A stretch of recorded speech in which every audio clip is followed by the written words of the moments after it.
Hello friends, good evening all of you and welcome to Times career.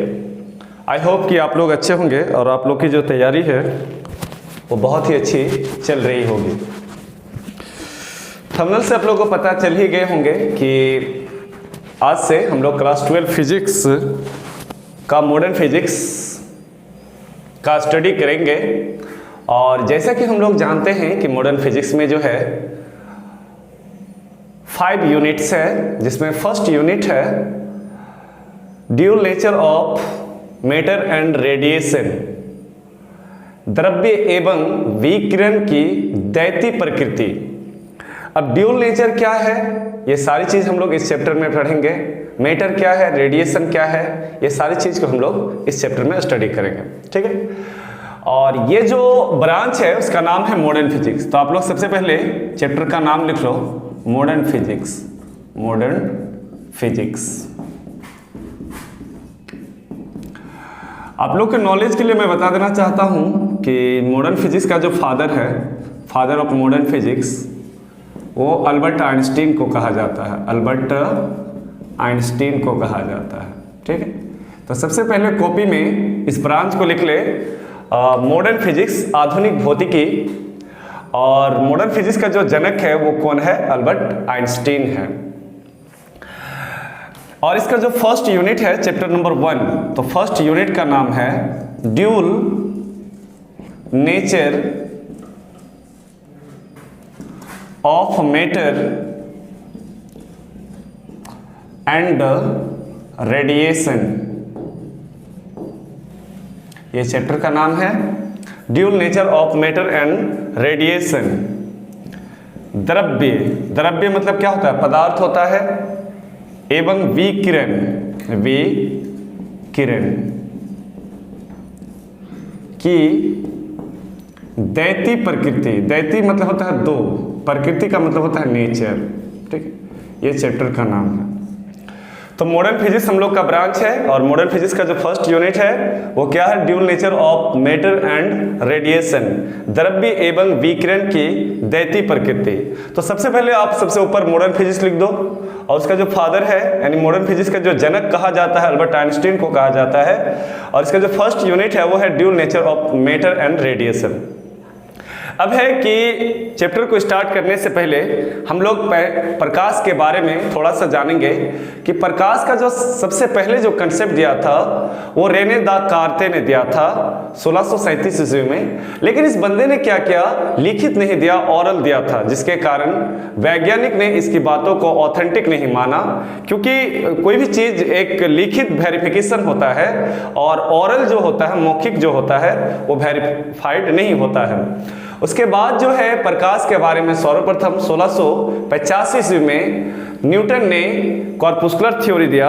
और कॉर्पुस्कुलर theory में हम लोगों ने स्टडी किया था कि उसने कहा था कि प्रकाश छोटे छोटे पार्टिकल से मिलकर बने होते हैं, और ये पार्टिकल निरंतर और अनगिनत निकलते रहते हैं। और इन छोटे छोटे पार्टिकल्स को क्या नाम दिया था? कॉर्पुस्कुल्स नाम दिया था। क्या नाम दिया था? कॉर्पुस्कुल्स नाम दिया था। लेकिन बहुत सारे प्रकाश की जो बहुत सारी घटनाओं का है वो एक्सप्लेनेशन नहीं कर पाते हैं कॉर्पुस्कुलर थ्योरी के माध्यम से, जिसके कारण इसे रिजेक्ट कर दिया जाता है। उसके बाद जो है वेव थ्योरी आता है, और वेव थ्योरी का प्रतिपादन 1678 ईस्वी में साइंटिस्ट हाइगेंस ने किया था। और इसने प्रकाश को तरंग माना, वेव माना, कि प्रकाश तरंग के रूप में संचारित होती है। और जब ये वेव्स हमारी नेत्र पर पड़ती है तो दृष्टि संवेदना उत्पन्न होती है। अलग अलग वेव का जो वेवलेंथ होता है वो क्या होता है? अलग अलग होता है। ये सारी बात हाइगेंस ने बनाया, हाइगेंस ने बताया। लेकिन यहाँ पर उसने एक चीज मिस्टेक किया। हाइगेंस के अनुसार प्रकाश को अनुदैर्घ्य तरंग माना गया था, लेकिन बाद में फ्रेस्नेल और थॉमस यंग ने प्रकाश को क्या माना था? अनुप्रस्थ साबित किया है। तो लेकिन अब है बात कि हाइगेंस के अनुसार जो है बहुत सारी घटनाओं का व्याख्या हो जाती है, प्रकाश का परावर्तन, अपवर्तन, प्रकाश का व्यतिकरण, प्रकाश का ध्रुवन, प्रकाश का विवर्तन, लेकिन कुछ घटनाएं हैं जो हाइगेंस वेव थ्योरी द्वारा एक्सप्लेनेशन नहीं हो पाता है, जैसे फोटो इलेक्ट्रिक इफेक्ट, प्रकाश विद्युत प्रभाव की जो घटना है वो हाइगेंस वेव थ्योरी द्वारा नहीं हो पाता है। जीमान इफेक्ट, कर्प्टन इफेक्ट, इटीसी घटनाएं जो है साइंटिस्ट हाइगेंस वेव थ्योरी के माध्यम से एक्सप्लेनेशन नहीं कर पाता है। तो है कि फोटो इलेक्ट्रिक इफेक्ट की जो घटना है वो किस पर आधारित है, प्रकाश को क्या माना गया है, ये सारी बात को हम लोग इस चैप्टर में डीप एंड डिटेल पढ़ेंगे। तो सबसे जो पहला हमारा टॉपिक है, जो हमारा फर्स्ट टॉपिक है वो है इलेक्ट्रॉन। इलेक्ट्रॉन देखो आप लोग को जो है जो कुछ में जो इंपॉर्टेंट पॉइंट है, इस चैप्टर में ज्यादातर ऑब्जेक्टिव और शॉर्ट क्वेश्चन पूछे जाते हैं और लॉन्ग क्वेश्चन जो है पूरे मॉडर्न फिजिक्स में एक या कभी कभी दो, लेकिन ज्यादातर ये मानिए कि ज्यादातर एक ही क्वेश्चन पूछे जाते हैं। तो लॉन्ग क्वेश्चन वैसे पूरे मॉडर्न फिजिक्स में 3 या 4 ही है और 3 या 4 ही आपको रेडी करना है, उन्हीं में से कोई एक पूछ देगा। लेकिन शॉर्ट क्वेश्चन और ऑब्जेक्टिव क्वेश्चन जो है कुछ ज्यादा ही निकलता है। दूसरी इंपॉर्टेंट बात कि हर लेक्चर का मैं आपको पीडीएफ व्हाट्सएप ग्रुप में प्रोवाइड कर दूंगा, ठीक है। तो आप लोग मेरा व्हाट्सएप ग्रुप में जुड़ जाए ताकि जैसी लेक्चर कंप्लीट होगी मैं आपको पीडीएफ प्रोवाइड कर दूंगा व्हाट्सएप ग्रुप में। तो सबसे पहले हम लोग जानेंगे इलेक्ट्रॉन। तो इलेक्ट्रॉन का बेसिक कंसेप्ट हम लोग को मालूम है कि इलेक्ट्रॉन जो है एक नेगेटिव चार्ज पार्टिकल है और ये जो है नाभिक के चारों ओर, यानी परमाणु के नाभिक जो होते हैं, न्यूक्लियस होते हैं, उसके चारों ओर वृत्ताकार कक्षा में चक्कर काटते रहता है। कौन? इलेक्ट्रॉन। अब क्वेश्चन यहां पर उठ रहा है कि इलेक्ट्रॉन का जो खोज किया था वो जे थॉमसन ने किया था। इलेक्ट्रॉन का खोज किसने किया था? जे थॉमसन ने किया था। और कब किया था? इन 1897 में, यानी 1897 में जे थॉमसन ने किसका खोज किया था? इलेक्ट्रॉन का खोज किया था, ठीक है। इलेक्ट्रॉन का जो आवेश होता है, इलेक्ट्रॉन पर जो एक इलेक्ट्रॉन पर जो आवेश होता है वो 1.6 × 10⁻⁻19 कूलम होता है।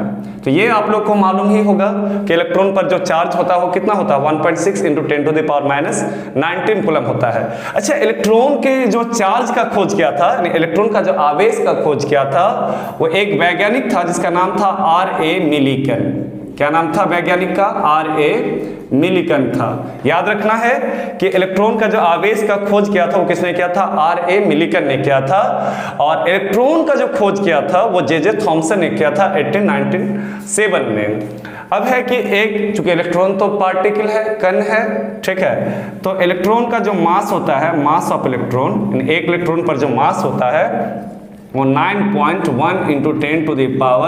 10⁻31 kg होता है। ये याद रखना है कि एक इलेक्ट्रॉन पर जो मास होता है, 1 इलेक्ट्रॉन पर जो मास होता है वो 9.1 × 10⁻31 kg। यानी जब एक इलेक्ट्रॉन एक बॉडी से दूसरे बॉडी में ट्रांसफर होता है तो इतना मास लेके चला जाता है। तो देने वाला में कमी होगा और लेने वाला में क्या होगा? वृद्धि होगा। ये फर्स्ट यूनिट में ये सब कंसेप्ट बताया हुआ है।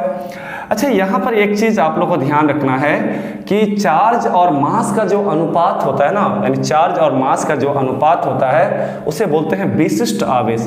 ये बार बार ऑब्जेक्टिव में पूछा जाता है कि इलेक्ट्रॉन का विशिष्ट आवेश, स्पेसिफिक चार्ज, इंग्लिश में क्या बोलते हैं? स्पेसिफिक चार्ज, E/m, यानी आवेश और मास का जो अनुपात होता है उसे क्या बोलते हैं? विशिष्ट आवेश कहते हैं। तो इलेक्ट्रॉन का जो मान होता है वो कितना होता है? 1.6 × 10⁻⁻19 कूलम। और मास का जो मान होता है वो क्या होता है? 9.1 × 10⁻31 kg होता है, ठीक है। अगर हम बात करें तो यहाँ पर पॉइंट उड़ जाएगा। अच्छा, आगे इसको अगर हम बढ़ाएं तो क्या हो जाएगा? 16/91 × 10 पर पावर। ये -31 ऊपर जाके क्या होगा? प्लस होगा। तो 31 में 19 घटा दो तो 10 पर पावर कितना होगा? 12। अच्छा, 16 तो 91 से भाग नहीं लेगा तो एक जीरो धार ले लो। 160 16 था, एक जीरो, यहाँ 12 जीरो है तो 1 जीरो ले लिए तो 160 हो गया। और नीचे क्या हो गया? 91 हो गया गुना 10 पर पावर, यहाँ पर क्या बचा? 11। 160 को 91 से भाग देंगे 1.75 गुना 10 पर पावर 11 कूलम पर kg हो जाएगा। ये हो गया इलेक्ट्रॉन का विशिष्ट आवेश और काफी इंपॉर्टेंट है, VVI है, बार बार पूछा जाता है, तो आप लोग इसको भी नोट कर लो, ठीक है। इसको भी क्या कर लो आप लोग, नोट कर लो, काफी इंपॉर्टेंट है, बार बार पूछा जाता है। सबसे पहले कि इलेक्ट्रॉन का खोज किसने किया है, जे थॉमसन ने, जोसेफ जॉन थॉमसन पूरा नाम है इसका, ठीक है। कब किया है, 1897 ईस्वी में। कहाँ का रहने वाला है, इंग्लैंड का रहने वाला है। अच्छा, इलेक्ट्रॉन का जो आवेश होता है, इलेक्ट्रॉन, एक इलेक्ट्रॉन पर जो मान होता है, चार्ज होता है, 1.6 × 10⁻⁹ कूलम होता है। ये तो हम लोग शुरू से ही जानते हैं, 10 से पढ़ते आ रहे हैं। इसका आवेश का जो मान निर्धारण किया था, निकाला था प्रयोगशाला में, वो R.A. मिलिकन निकाला था, रॉबर्ट ए मिलिकन, और ये अमेरिका का रहने वाला है, अमेरिकन साइंटिस्ट है, ठीक है। एक इलेक्ट्रॉन का जो मास होता है वो 9.1 × 10⁻31 kg होता है। अच्छा, इलेक्ट्रॉन का जो चार्ज और मास का अनुपात है, ई को चार्ज बोलते हैं, एम को मास बोलते हैं, इन दोनों का जो अनुपात होता है इसी को बोलते हैं विशिष्ट आवेश। और इसका मान हम कैलकुलेशन किए हैं, ई और एम का जो अनुपात होता है 1.75 × 10⁻11 कूलम पर kg होता है, याद रखना है। अच्छा, एक चीज और कि इलेक्ट्रॉन का जो नेचर होता है वो नेगेटिव होता है, इसका जो नेचर होता है वो क्या होता है, नेगेटिव होता है। और यहाँ पर आप लोग स्टार में नोट कर लो कि जो कैथोड किरण होता है, कैथोड रेज, कैथोड जो किरण होते हैं, किरणें होते हैं, ये इलेक्ट्रॉन्स का समूह होता है, यानी नेगेटिव चार्ज पार्टिकल्स के समूह को, यानी यहाँ पर हम लोग लिखेंगे ग्रुप ऑफ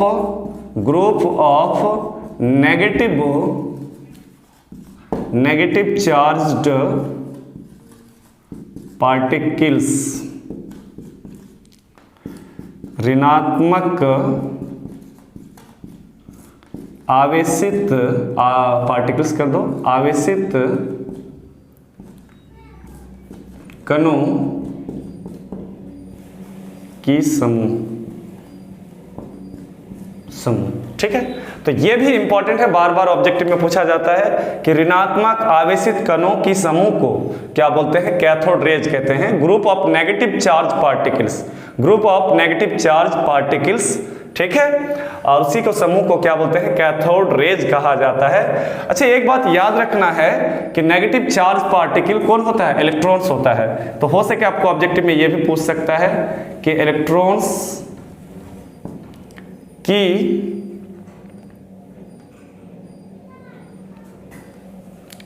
की धाराओं को कैथोड रेज कहते हैं, कैथोड रेज कहते हैं, ठीक है। तो ये भी आपको याद रखना है कि group of negative charge particles, लेकिन नेगेटिव चार्ज पार्टिकल्स किसको बोलते हैं, इलेक्ट्रॉन्स को। तो इलेक्ट्रॉन्स की जो धाराओं होता है, इलेक्ट्रॉन का जो करंट्स ऑफ इलेक्ट्रॉन्स होता है उसी को कैथोड रेज कहते हैं। ये भी कई बार ऑब्जेक्टिव में पूछा गया, ज्यादा नहीं पूछेगा। ऋणात्मक आवेशित कणों के समूह को क्या बोलते हैं, कैथोड रेज, या कैथोड रेज किसका समूह होता है, तो ऋणात्मक आवेशित कणों का। ऋणात्मक आवेशित कण नहीं होगा तो इलेक्ट्रॉन्स का समूह हो जाएगा, ठीक है। बाकी बात ये इलेक्ट्रॉन था, ये आई होप कि क्लियर हो गया होगा। तो अभी हम लोग स्टडी कर रहे थे इलेक्ट्रॉन्स के बारे में। अब हम लोग नेक्स्ट टॉपिक की ओर जाएंगे, और नेक्स्ट टॉपिक काफी इंपॉर्टेंट है, इलेक्ट्रॉन इमिजन। इलेक्ट्रॉन इमिजन, और यहीं से ये मेन चैप्टर स्टार्ट होता है, इलेक्ट्रॉन का उत्सर्जन। इलेक्ट्रॉन उत्सर्जन, इलेक्ट्रॉन उत्सर्जन, ठीक है। देखो, टॉपिक से ही पता चल रहा है कि टॉपिक क्या कहना चाहता है, इलेक्ट्रॉन इमिजन।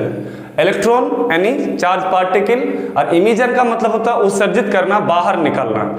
यानी किसी मेटल से, धातुओं से इलेक्ट्रॉन्स को बाहर निकालने की जो घटना होता है, इसी घटना को क्या कहते हैं, इलेक्ट्रॉन उत्सर्जन कहा जाता है, इलेक्ट्रॉन इमिजन कहते हैं। ध्यान से सुनिए, याद हो जाएगा एक बार। मेटल से, धातु से इलेक्ट्रॉन्स को बाहर निकालने की घटना को क्या कहा जाता है, इलेक्ट्रॉन इमिजन कहा जाता है, ठीक है। अब है कि इलेक्ट्रॉन इमिजन जो है वो धातु की नेचर पर निर्भर करता है। किस पर निर्भर करता है, धातु की नेचर पर निर्भर करता है कि धातु का नेचर अगर अलग अलग होगा तो इलेक्ट्रॉन का इमिजन भी क्या होगा, अलग अलग होगा। फिर से एक बार मैं रिपीट कर रहा हूं, किसी मेटल से इलेक्ट्रॉन्स निकालने की घटना को क्या कहा जाता है, इलेक्ट्रॉन इमिजन कहा जाता है। यह 3 प्रकार का होता है, इलेक्ट्रॉन इमिजन जो होता है यह 3 प्रकार का होता है। पहला जो होता है वो होता है थर्मियोनिक इमिजन। ध्यान से सुनिए, सब याद हो जाएगा, और इसका जस्ट मैं आफ्टर क्लास आपको पीडीएफ प्रोवाइड कर दूंगा, ठीक है। अच्छा, पीडीएफ कब प्रोवाइड होगी? अगर वीडियो अगर शाम को अपलोडेड होती है तो सुबह पीडीएफ प्रोवाइड होगी, और अगर सुबह वीडियो अगर अपलोडेड होती है तो शाम को इसका पीडीएफ प्रोवाइड हो जाएगी आप लोग को। थर्मियोनिक इमिजन, इसका हिंदी होता है तापायनिक उत्सर्जन। तापायनिक उत्सर्जन, मेरे ख्याल से अगर सुन लोगे तो सब याद हो जाएगा।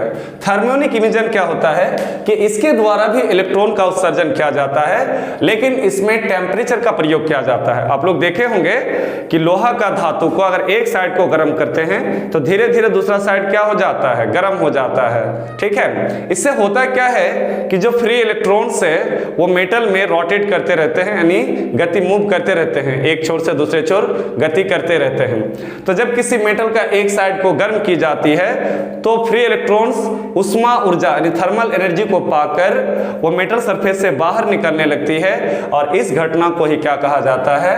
थर्मियोनिक इमिजन कहा जाता है। और इससे उत्सर्जित इलेक्ट्रॉन को तापायन ऊर्जा, हिंदी में तापायनिक उत्सर्जन बोलते हैं, ठीक है। तो जब किसी मेटल को हीट दिया जाता है या गर्म किया जाता है तो वह उष्मा ऊर्जा को, इलेक्ट्रॉन जो है उसमें उपस्थित जो इलेक्ट्रॉन्स है वो उष्मा ऊर्जा को पाकर वो मेटल सरफेस से क्या होने लगता है? बाहर निकलने लगता है, और इस घटना को क्या कहा जाता है? थर्मियोनिक इमिजन कहा जाता है। दूसरा जो है वो है फील्ड इमिजन। फील्ड इमिजन, क्षेत्र उत्सर्जन, क्षेत्र उत्सर्जन। अच्छा, फील्ड इमिजन क्या होता है? फील्ड इमिजन होता है क्या कि जैसे बैटरी है, मान लो कि कोई तार है, मान लो ये तार है, तो तार में जब हम बैटरी को एक तरफ लगा देते हैं, बैटरी को जब लगा देते हैं तो बैटरी को कहा जाता है एक्सटर्नल इलेक्ट्रिक फील्ड कहा गया है। बैटरी को क्या कहा गया है? एक्सटर्नल इलेक्ट्रिक फील्ड, यानी बाह्य विद्युत क्षेत्र। तो जैसे हम बैटरी लगा देते हैं और दूसरे तरफ तार का अगर हम बल्ब लगा देते हैं तो बल्ब क्या होने लगता है? जलने लगता है। तो एक्सटर्नल इलेक्ट्रिक फील्ड, ध्यान दो, एक्सटर्नल इलेक्ट्रिक फील्ड की उपस्थिति में मेटल सरफेस से इलेक्ट्रॉन्स निकालने की घटना को, मेटल सरफेस से इलेक्ट्रॉन्स निकालने की घटना को कौन सा इमिजन कहा जाता है? फील्ड इमिजन कहा जाता है, ठीक है। जैसे हम लोग की प्लग लगाते हैं तो वहाँ से क्या होने लगता है? करंट चलने लगता है। तो जो बोर्ड होता है वो आपका एक्सटर्नल इलेक्ट्रिक फील्ड है, वो क्या करता है? फ्री इलेक्ट्रॉन्स को धक्का मारता है, यानी वहाँ पर वोल्टेज होता है वो क्या करता है? धक्का मारता है, और इलेक्ट्रॉन्स क्या होने लगता है? चलने लगता है। तो थर्मियोनिक में क्या होता है? टेम्परेचर के कारण होता है, यानी उष्मा ऊर्जा के कारण होता है कि जब हीट करते हैं हम लोग, कोई चीज को गर्म करते हैं तो इलेक्ट्रॉन क्या होने लगता है? एक जगह से दूसरे जगह चलने लगता है। इसमें क्या होता है कि आपका एक्सटर्नल फील्ड आरोपित की जाती है, हाई एक्सटर्नल इलेक्ट्रिक फील्ड आरोपित की जाती है, ठीक है, जिससे इलेक्ट्रॉन क्या होने लगता है? एक जगह से दूसरे जगह चलने लगता है। और तीसरा का जो नाम है जो काफी इंपॉर्टेंट है, उसका नाम है photo electric emission. Photo electric emission. अच्छा, इमिजन का और एक नाम है, इफेक्ट भी नाम है। इमिजन का क्या नाम है? इफेक्ट भी नाम है। प्रकाश विद्युत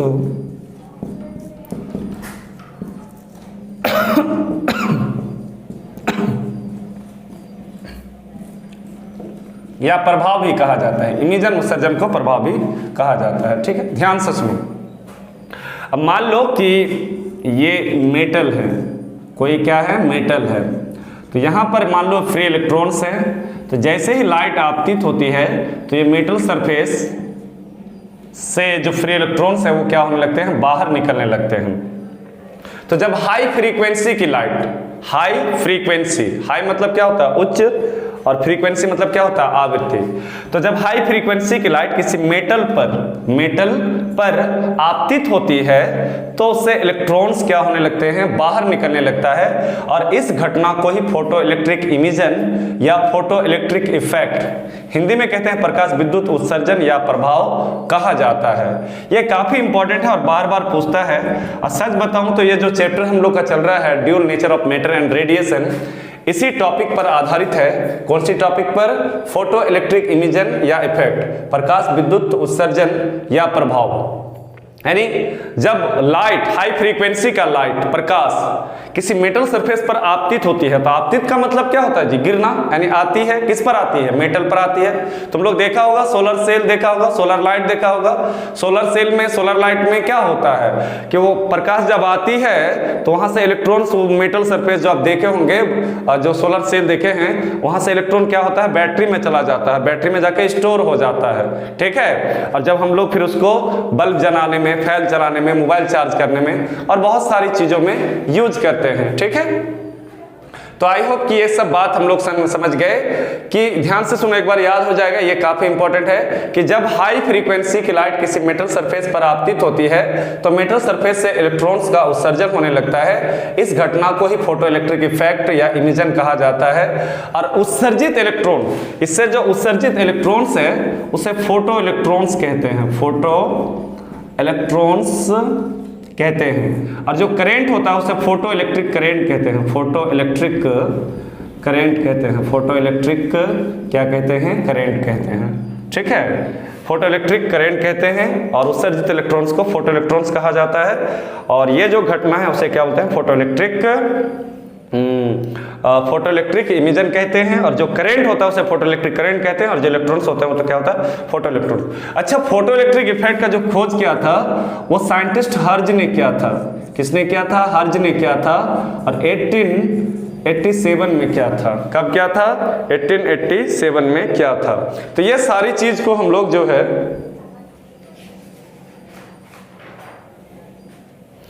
तो ये सारी चीज जितने भी हम लोग टॉपिक पढ़े, इलेक्ट्रॉन्स इमिजन, थर्मोनिक इमिजन, 3 प्रकार का होता है। इलेक्ट्रॉन इमिजन, थर्मोनिक इमिजन जो टेम्परेचर या थर्मल एनर्जी के कारण, उसमें ऊर्जा के कारण होता है, एक्सटर्नल फील्ड के कारण होता है, ये प्रकाश के कारण होता है। अच्छा, एक शॉर्ट हम ट्रिक दे कि थर्मोनिक मतलब क्या होता है? थर्मल, थर्मल मतलब क्या होता है? तापीय, उसमें ऊर्जा। तो ये जो है हीट के कारण होता है, ये एक्सटर्नल इलेक्ट्रिक फील्ड के कारण होता है, बाह्य कोई प्रभाव के कारण होता है। और ये प्रकाश के कारण होता है, फोटो मतलब प्रकाश होता है। और इसका जो खोज किया था वो हेनरिच हर्ज ने किया था 1887 ईस्वी में। ठीक है। प्रथम बार जो फोटो इलेक्ट्रिक इफेक्ट का जो घटना को देखा था वो हर्ज ने देखा था। लेकिन याद रखना कि फोटो इलेक्ट्रिक इफेक्ट का जो सफल व्याख्या किया था वो अल्बर्ट आइंस्टीन ने किया था। किसने किया था? Albert Einstein. यानी देखा था सर्वप्रथम किसने? हर्ज ने। कब देखा था? 1887 ईस्वी में। लेकिन इसका जो सफल व्याख्या किया था वो आपका 1917 ईस्वी में अल्बर्ट आइंस्टीन ने किया। और अल्बर्ट आइंस्टीन को 1921 में नोबेल प्राइज से सम्मानित किया गया है इसी घटना के लिए, फोटो इलेक्ट्रिक इफेक्ट की घटना के लिए अल्बर्ट आइंस्टीन को 1921 ईस्वी में नोबेल प्राइज दिया गया। और इसने सही जो एक्सप्लेनेशन किया था 1917 में किया था। लेकिन इस घटना का जो खोज किया जाता है और श्रेय जाता है वो किसको जाता है? हर्ज को जाता है। आई होप कि ये सारी बातें आप लोग 100% समझ गए होंगे। और कहीं भी किसी तरह का अगर दिक्कत हो तो आप कमेंट में जरूर अपना जो प्रॉब्लम है या समस्या है वो बताएं, मैं उसको दूर करने का कोशिश करूंगा। साथ ही साथ जो आज के लेक्चर हुआ इसका आपको PDF भी प्रोवाइड होगा। दोस्तों बिल्कुल अब जो है कंटिन्यू मैं आप लोग के लिए कोशिश करूंगा कि वीडियो अपलोडेड करते रहूंगा मॉडर्न फिजिक्स का। ठीक है। आप लोग ज्यादा से ज्यादा चैनल को शेयर करो अपने दोस्तों तक, जो लोग तैयारी कर रहे हैं और 2024 का बोर्ड देंगे। ठीक है। मैं समझ सकता हूं कि ठंडी बढ़ चुका है और बहुत सारे स्टूडेंट जो बाहर से जाते हैं क्लास करने, जो कई किलोमीटर डिस्टेंस तय करके जाते हैं, उसको काफी दिक्कत होती होगी। तो बिल्कुल आप टेंशन ना ले। सबसे पहली बात है कि आपको PDF प्रोवाइड होगा और मैं आपको ये भी बता दूंगा कि कौन सा टॉपिक इंपॉर्टेंट है। जैसे इनमें से जो है आपको एक बार रीडिंग मार लेना है, लेकिन ये इंपॉर्टेंट है, फोटो इलेक्ट्रिक इफेक्ट का परिभाषा याद रखना है। मैं आपको कहता हूं कि आप बस 1-2 बार सुन ले और उसके बाद कॉपी में लिखे। ठीक है। आपको जिंदगी भर के लिए याद हो जाएगा, आपको रटना भी नहीं पड़ेगा कि जब प्रकाश यानी हाई फ्रीक्वेंसी, उच्च आवृत्ति की प्रकाश जब मेटल सरफेस पर आपतित होती है तो इलेक्ट्रॉन्स उत्सर्जन होने लगता है और इस घटना को ही फोटो इलेक्ट्रिक इफेक्ट या इमिजन कहते हैं। ठीक है। और उत्सर्जित इलेक्ट्रॉन्स को फोटो इलेक्ट्रॉन्स कहते हैं और जो करंट होता है उसे फोटो इलेक्ट्रिक करंट कहा जाता है। इसका खोज जो है सर्वप्रथम हर्ज ने 1887 ईस्वी में किया था, लेकिन इसका जो सही एक्सप्लेनेशन वो अल्बर्ट आइंस्टीन ने 1917 ईस्वी में किया, जिसे 1921 ईस्वी में नोबेल प्राइज से सम्मानित किया गया है। तो इस बात को आप लोग एक दो बार सुने, याद हो जाएंगे। चलिए आज की क्लास यहीं तक, इजाजत दीजिए, फिर मिलते हैं नेक्स्ट वीडियो में।